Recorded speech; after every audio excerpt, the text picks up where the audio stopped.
back, everyone. Welcome to another edition of Words with Friends. We hope you have made it safely through this week, that you are currently warm and have water. If not, please let us know. We would love to help in any way that we can. But for right now, we are going to focus on another Words with Friends.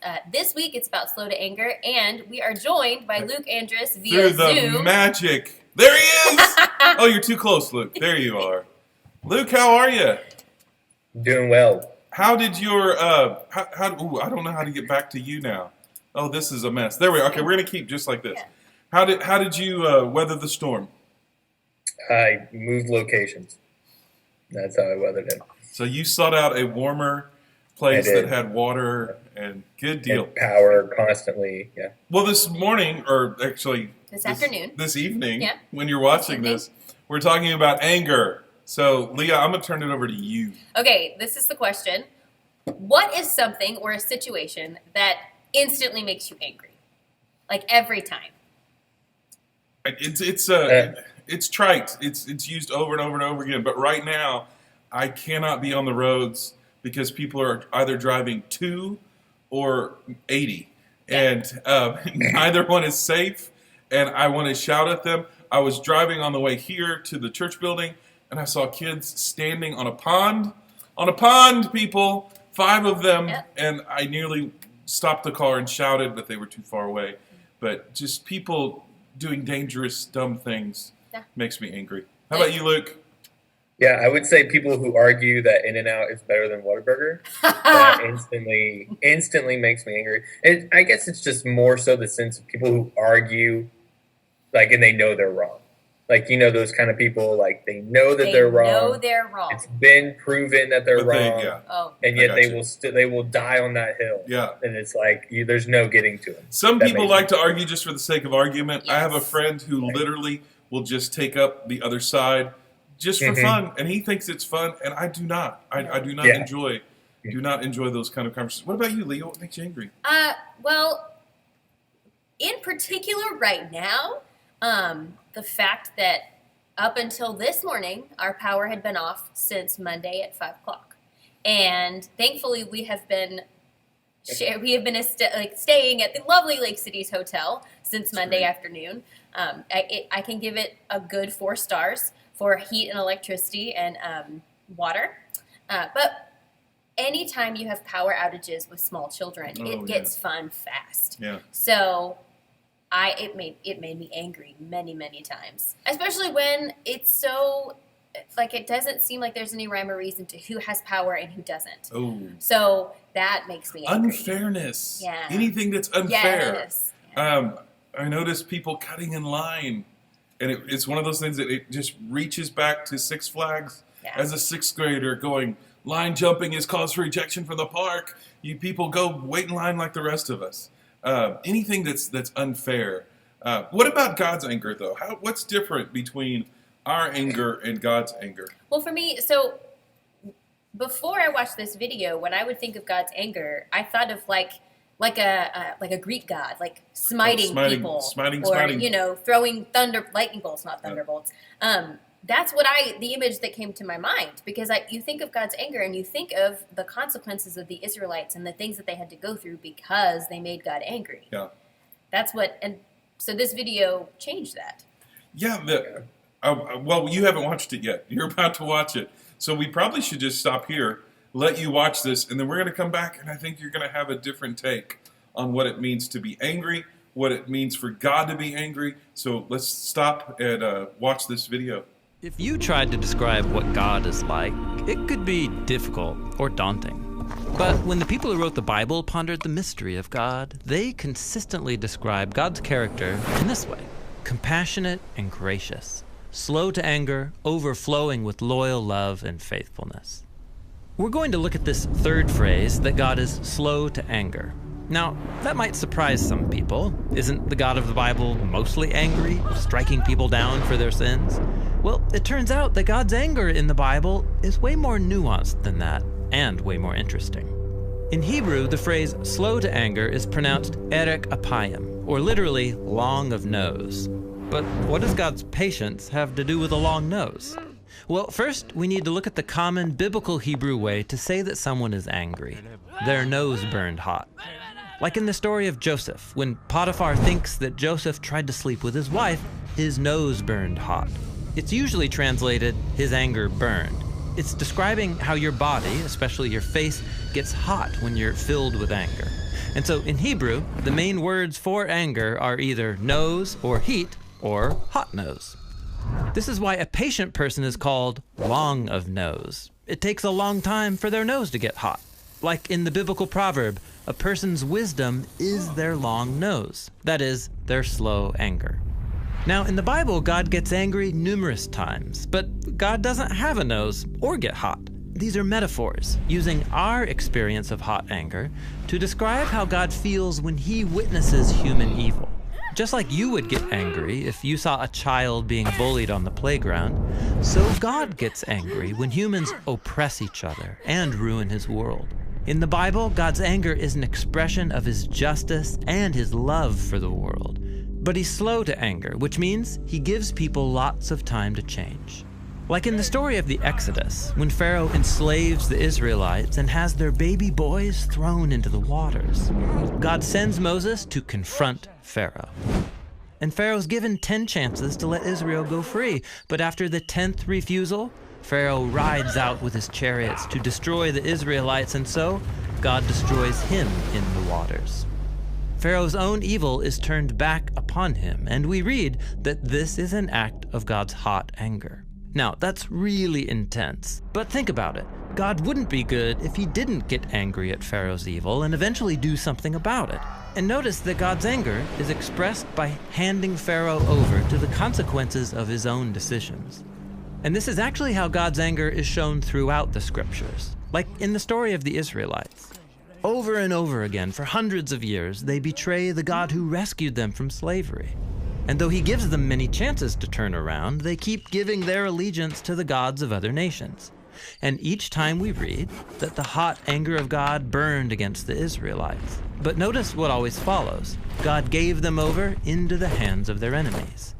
Israel wanted to serve the gods of other nations, and so God, in his just anger, gives them what they want, as those nations circle back and defeat Israel.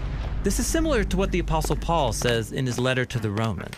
He says God's anger is being revealed against human evil, and then 3 times he says what that looks like. God hands people over to their destructive desires and decisions, even if it leads to death.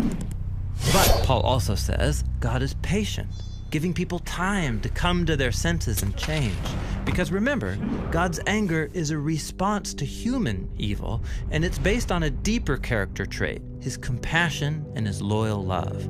God is not content to let people sit in their own self-destruction. In the Bible, God's on a mission to rescue. This is why Jesus said that he was going to Jerusalem to die, as a demonstration of God's love for his enemies. He would stand in the place of his people who were choosing self-destruction and take the consequences of their decisions upon himself. In Jesus' life, death, and resurrection, we see God's anger at evil and his love for people working together to provide forgiveness and life for a humanity lost in self-ruin. So God's anger in the Bible is really important, but it's not the end of the story. When God is angry and brings justice, it's because he's good. And he's extremely patient, working out his plan to restore people to his love. And that's what it means to say that God is slow to anger. And we're back. Now, after watching that video, you can see what I'm saying. All of the instances in the Bible where we see God's anger and we think it's so awful and powerful. It is, but this video goes to say that he's doing that not to hurt, but to teach a lesson, because he loves us so much that all he's doing is really cause and effect. Well, and allowing, I'm finding that as one of the hardest parts of parenting is to allow my kids their consequences. You are jumping to the very end of my thoughts. To just say, but yes, you know, I hear my mom, you made your bed, you're going to lie in it. Well, if you lie down with dogs, you're going to get fleas, Jeffrey. You know, that's a horse of a different color that you're beating and going to the water. That was, all of them in there. Exactly, Luke. Yeah, all of it was true. Luke, the video, what was new for you? I think just slowly realizing that everything that happened to the Israelites is what they asked for in the beginning. They wanted to serve other gods, and they're like, all right, well, if you really want this culture, here you go. This is what happens. We wanted a king because all the other countries had a king. Right. So we want a king. Yeah.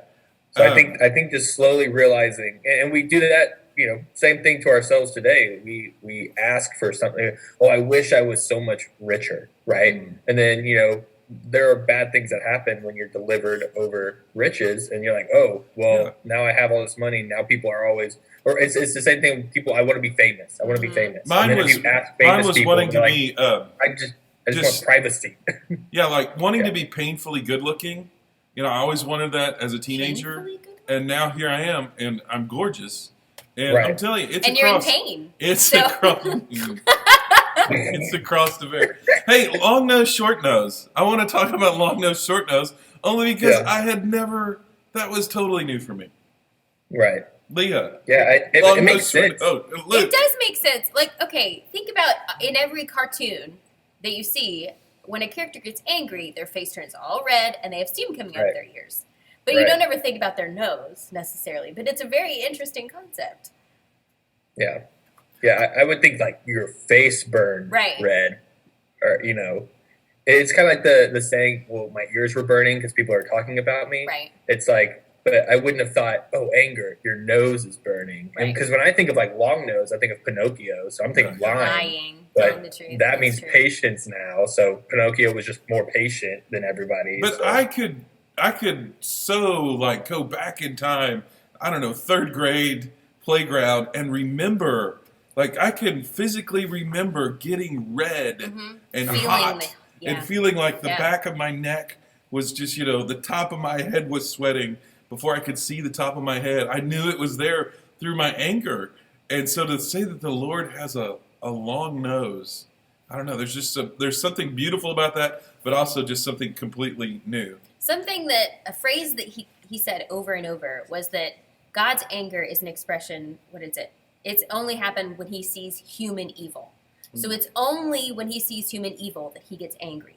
And so everything that he does is a reaction from that. And so we've already given examples when Israel asked for a king, when Israel worshipped other gods, they were given over to those nations. And another one is when God let the Israelites wander for 40 years. Look, if you don't want to worship me, then the people who did that are not going to be able to get into the kingdom that I promised. Well, and I was thinking about how much of looking back they did. It was a short time in the desert. It didn't take them the full 40 years to go, oh, it sure was nice to be a slave. Right. Remember we had kumquats, and we had, at least when we were slaves, we had this and that and all the other things, and they longed for slavery. Now, the parallel there is just beautiful. Of people longing to be enslaved to sin or enslaved to this world through money and riches and fame and all that stuff. And you're going, why would you ever want to be a slave when you can go and be in the promised land? Right. Mm-hmm. And this is from Numbers 32:13. This is God explaining his logical consequence to the people who he let wander and die in the desert. It says, the Lord's anger burned against Israel, and he made them wander in the wilderness for 40 years, until the whole generation of those who had done evil in his sight was gone. And this all goes back to God's anger isn't malice. It isn't supposed to be something that is anything but logical. Like, everything he does is saying, this is what you wanted, like Luke said, and so here it is. And you're going to deal with all of the things that come because of that. There's a component of God's anger. I don't know that it's the same. We could probably have a long conversation if wrath and anger are the same. Mm-hmm. Wrath, to me, seems to be a product of the anger. Mm-hmm. But I always thought, like you, that wrath was that Greek-Roman idea of smiting. And then somebody said, the wrath of God is like an oncologist, a cancer doctor. The way they treat cancer, they perform wrath on that tumor. Mm-hmm. They cut it out. They poison it. They give it chemotherapy. And that's the same wrath that we're receiving because of our sin. Not that God is setting things right and, oh, you did me wrong, and so now I'm getting you back for it. He has wrath because of our sin, because he knows the sin is destroying us like a cancer to our bodies. Mm-hmm. And it just gave me a completely different perspective on what anger and wrath. I'm more angry. I get more angry with my kids when they do things that I know are going to hurt them. Mm-hmm. That's when I really flare. That's when I Yes. shout, and I have to explain. Daddy's not mad.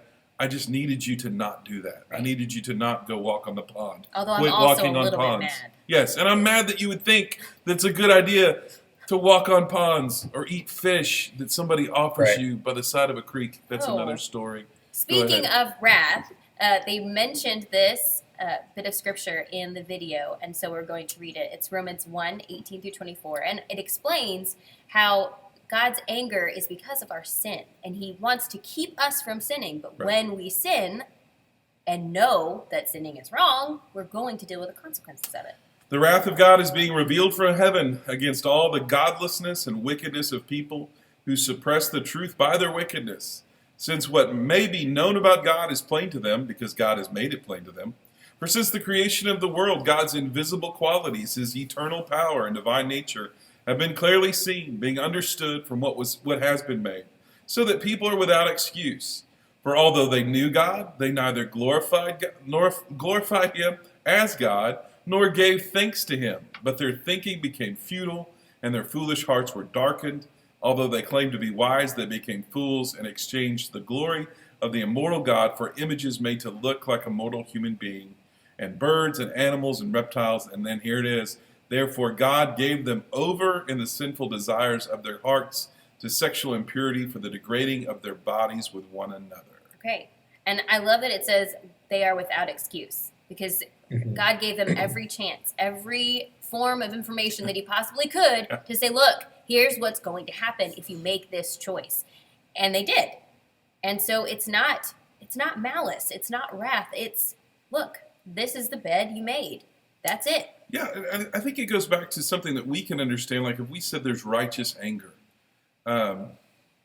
we waste our anger. Twitter is just this beacon of wasted anger.